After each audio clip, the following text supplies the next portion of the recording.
Wala nang maraming paligoy-ligoy pa, diretso sa punto na. Maiksi lang ang komentaryo, pero diretso sa punto.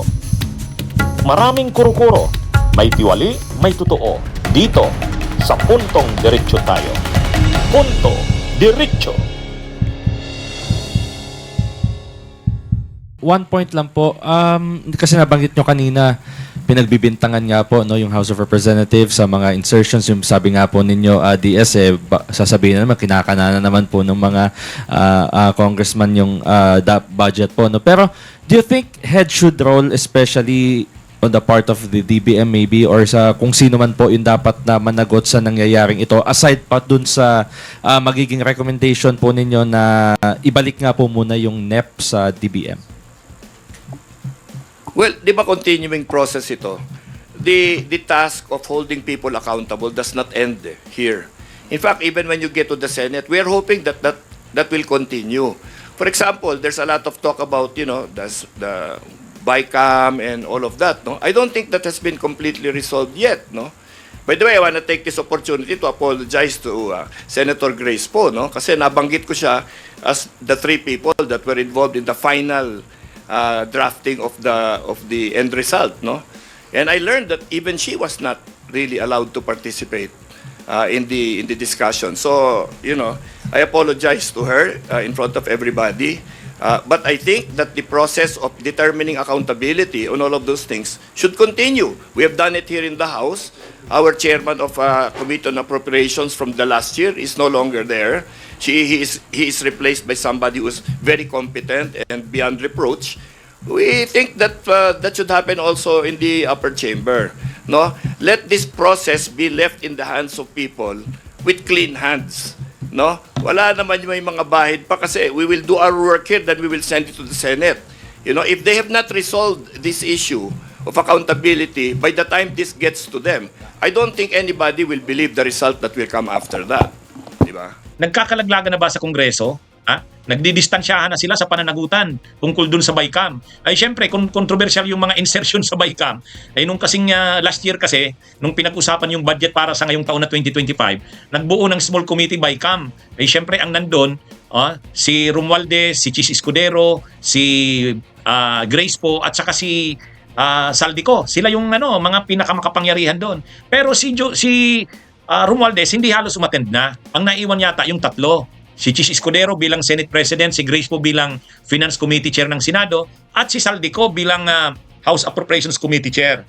Ay ngayon, dahil maraming anomalya na lumilitaw sa mga in-insert na budget ng 2025, posibleng itong mga anomalya sa flood control at iba pang infrastructure projects ay kakabit doon sa mga insertions na pinasok ng 2025 budget. Kaya ngayon, gustong ipatawag yung mga involved doon. Sa Kamara, ini-insist talaga ni Congressman Erese at saka ni Congressman Tubi Chanco sa kanila Laida de Lima, ipatawag si Saldico, ipatawag si Grace Poe.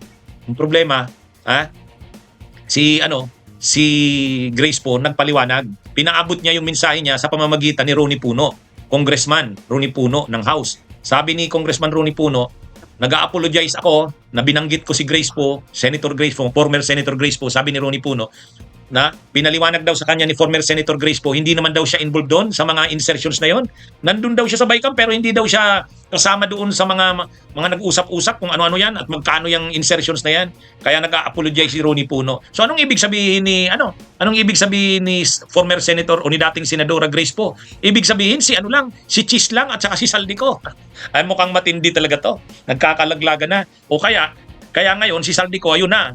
Pumunta na ng Amerika, biglang nawala. Kasi hindi talaga tatantanan nila Congressman Egay Erese at saka nila Congressman Tubi Chanco. Gusto talaga nila padaluhin sa pagdinig ng Kamara. Si Saldico. Ay syempre, ini-insist din nila, hindi lang si Saldico, dapat pati si Grace Poe. O kaya ngayon, dumidistansya na si Grace Poe. Ang sinasabi ni Grace Poe, hindi ako involved dyan. So lumilitaw dito si Saldico lang at saka si Chis. Ang problema pagdating naman sa Senado, walang senador na naglalakas loob na ungkatin ang ginawa ni Chis Escudero sa BICAM.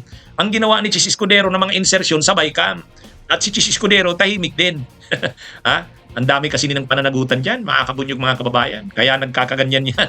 Tahimik si Chis Escudero. O, parang ganitong nangyari.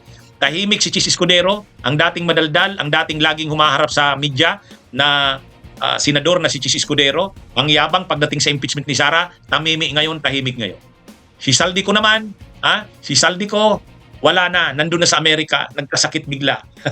Si Grace po naman, nagpaabot ng mensahe niya sa pamamagitan ni Congressman Ronnie Puno, hindi ako involved dyan. Part ako ng BICAM pero hindi na ako na-involved sa mga usapan dyan. Ibig sabihin, yung mga insertions talaga hindi siya involved. Dapat magsalita siya. Hindi sa pamamagitan ni Ronnie Puno. Itong si Grace po, dapat magsalita sa direkta. Pwede naman siyang magpa-press con. Sabi niya na ang lahat ng nalalaman niya. Kung ano man yung ano niya, kung ano man saka pwede naman siyang umatin pa rin sa pwede naman umatin pa rin siya sa pagdinig ng kamera. Di doon niya sabihin lahat ng nalalaman niya. Nagdidistansya siya. Sabi niya hindi naman siya involved doon. Ang ibig sabihin ni Grace po, pag natin doon sa mga pera ng usapan, yung insertions, hindi na talaga siya involved doon. Di sabihin niya yon under oath. Total, hindi na siya senadora. Hindi na siya mai-invoke ang parliamentary immunity. Yung anumang sasabihin niya doon, under oath siya, pwedeng magamit laban sa kanya at pwede siyang makasuhan ng perjury. Maganda yun. Kung gusto niya talagang ipakita na hindi talaga siya involved doon sa mga insertions na yon, ilang tao lang talaga ang involved doon, lumalabas, dalawa na nga lang sana. Dalawa na lang pala. Di siya, sabihin niya ang lahat niyang nalalaman. Hindi pwedeng ito lang si Ronnie Puno ang nagsasabi niyan ang sabi kasi ni Ronnie Puno, nag-apologize siya kasi sinabi kasi ni Ronnie Puno, ni Congressman Ronnie Puno, dapat magpaliwanag si Saldico, dapat magpaliwanag si Chis Escudero at saka si Grace po. Sila yung small committee. Ngayon, nagpaliwanag daw si Grace po, hindi siya involved doon sa mga insertions. Kaya lang, dapat hindi si Ronnie Puno ang magpaliwanag. Dapat si Grace po mismo. Di ba? Yan mga kabunyog, mga kababayan. Hintayin natin si Grace po. Kung talagang wala siyang kinalaman, magsalita siya, direkta, galing mismo sa bibig niya. Mas maganda pa nga, doon mismo sa camera, mag-appear siya doon. Under oath. Under oath. Yan ang maganda dyan. Para magkaalaman na. Kasi si Chis tahimik. Si Saldico, nandun na sa Amerika, nagkasakit bigla. Si Grace po naman, hindi daw siya involved. Di magsalita si Grace po.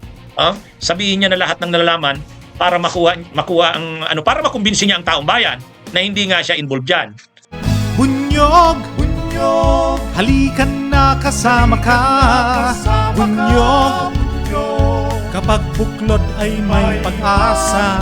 Luzon, Visayas, Mindanao, isa ang pananaw. Sa bagong Pilipinas ang bunyog isisigaw. Bunyog.